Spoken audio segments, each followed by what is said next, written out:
Kalau dilihat dari perilakunya, kalau kita belum kenal nih Kak, itu kayak manusia gitu pada umumnya. Kalau misal kita udah deket tapi nggak semikiran, itu gimana sih Kak solusinya? Apakah harus mencari yang lain atau berusaha menyatukannya? Logis, logis, logis. Mari kita Berpikir logis. bersama Podcast Logis. Podcast Logis senantiasa membersamaimu tanpa terbatas. ruang dan waktu.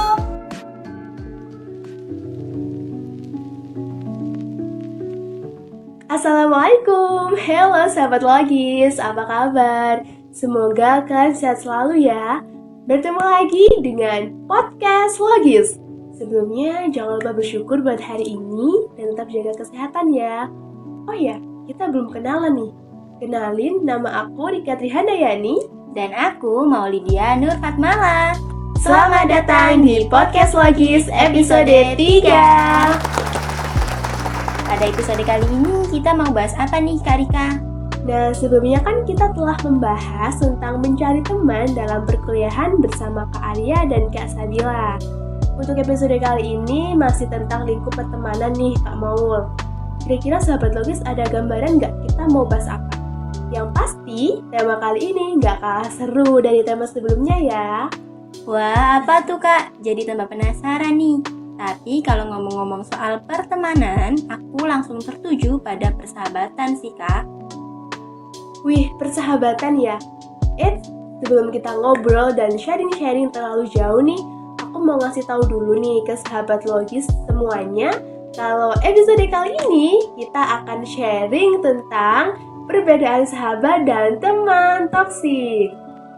Wah, keren banget tema kali ini. Sangat relate dengan kehidupan kita ya, sahabat Logis.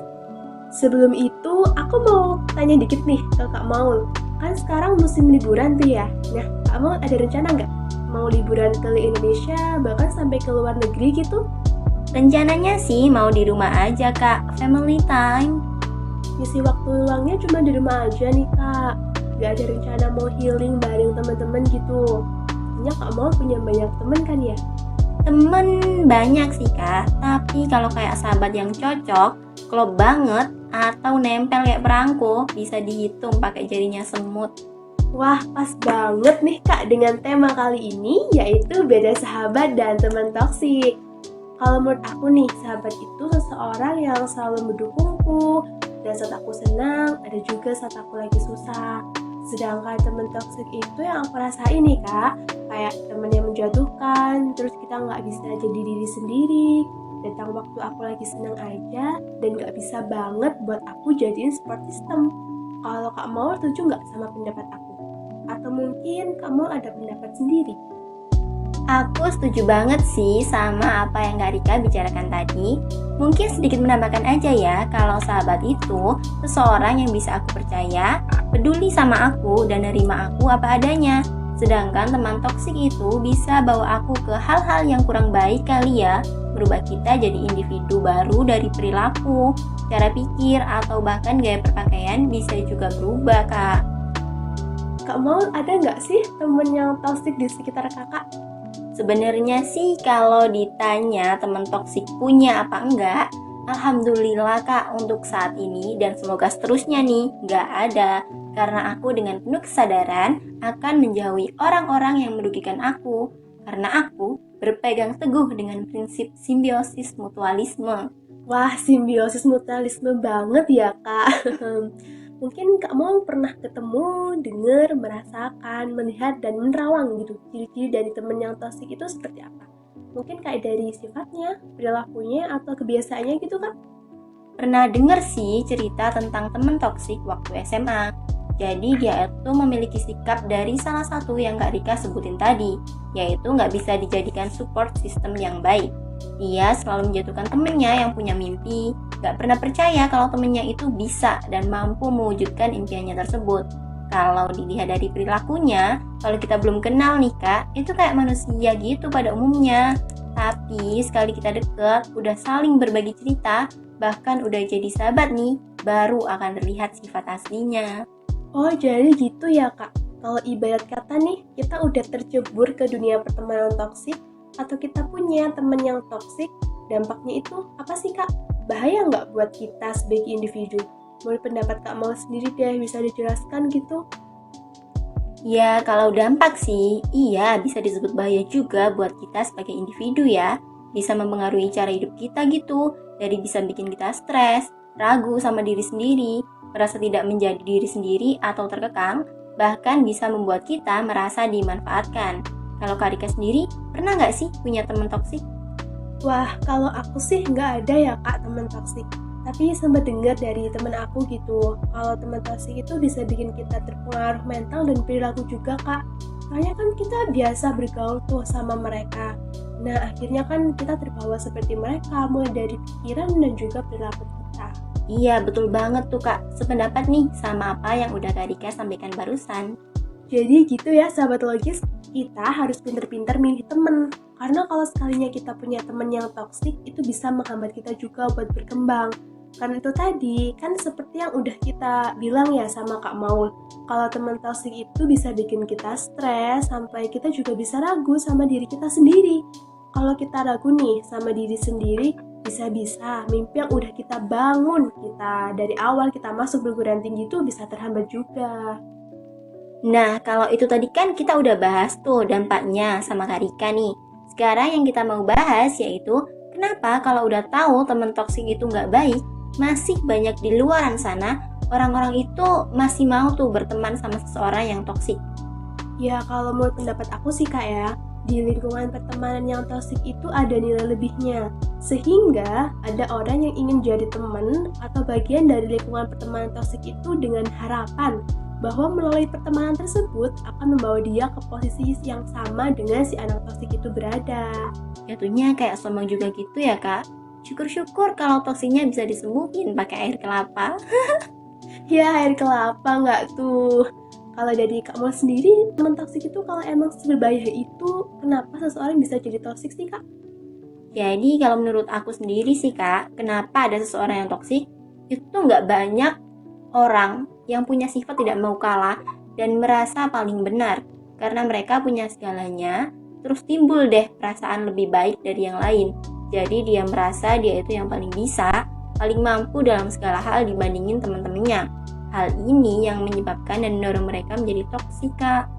Oh ya Kak, kalau udah kayak gini nih, ada nggak sih lawan dari pertemanan toksik itu? Menurut Kak Maul deh. Tentunya ada dong, lawan dari pertemanan toksik itu adalah persahabatan tentunya. Kenapa nih Kak Maul kok bisa langsung berpikir ke persahabatan sih Kak? Karena apa yang gak ada di temen toksik itu ada di sahabat. Ibarat nih, kalau temen toksik itu sisi negatifnya, sedangkan sahabat itu sisi positifnya Kak. Bisa tolong diberikan contohnya apa gitu Kak, supaya sahabat logis lebih paham lagi mengenai perbedaan sahabat dan teman toksik itu kayak gimana?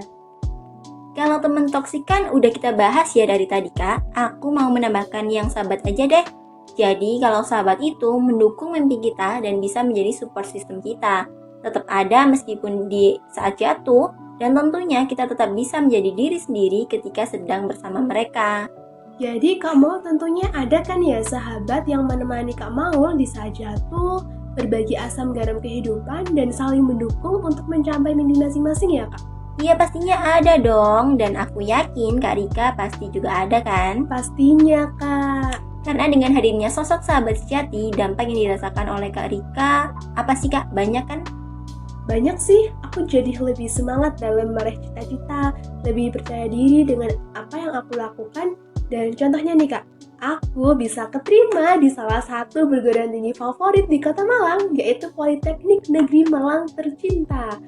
Kalau dari Kak Maul, caranya supaya dapat sahabat gimana Kak? Pasti sahabat logis pada penasaran kan ya?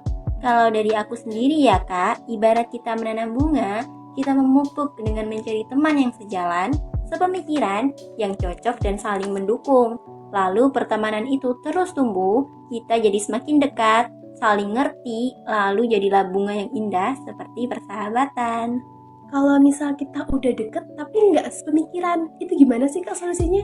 Apakah harus mencari yang lain atau berusaha menyatukannya? Menurut pendapat aku pribadi nih Kak, tidak sepemikiran itu bukan masalah, asal kita itu cocok dan tetap saling menghargai satu sama lain. Nanti perbedaan itu akan saling melengkapi dan bisa menyatu gitu Kak. Tapi disclaimer dulu ya kak, itu menurut pendapat aku pribadi. Kalau ada yang punya pendapat lain atau mungkin ada yang punya pengalaman berbeda dari yang aku ceritain tadi, bisa juga hasilnya beda. Betul juga ya kak, kalau tidak sepemikiran itu kita jadikan alasan biar nggak sahabatan, pasti kita nggak akan punya sahabat. Karena setiap orang punya pendapat masing-masing dan kita juga nggak bisa memaksakan pendapat kita. Betul banget kak Rika.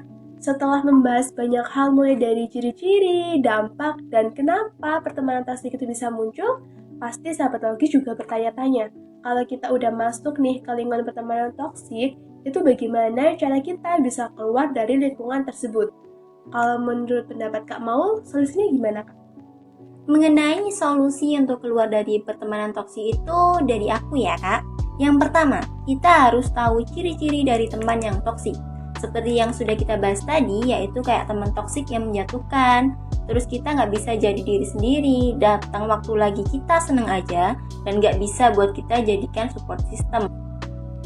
Yang kedua, kalau udah terjerumus nih, kalian harus perlahan-lahan untuk tidak sering berinteraksi dan bergantung pada pertemanan itu. Dan yang ketiga, coba cari pertemanan lingkungan yang baru, yang lebih sehat pastinya. Itu sih kak menurut aku. Nah, itu tadi adalah solusi bagaimana jika kita sudah masuk ke lingkungan pertemanan toksik. Solusi tadi sekaligus menutup sharing kita kali ini. Atau mungkin ada nih sahabat logis yang punya masalah tentang dunia persahabatan, bisa banget ya sharing di kolom komentar. Oh ya, jangan lupa like, komen, dan subscribe karena kita masih akan berjumpa lagi dengan tema-tema menarik lainnya. Jadi, tetap nantikan podcast logis berikutnya ya. See you sahabat logis. Bye-bye.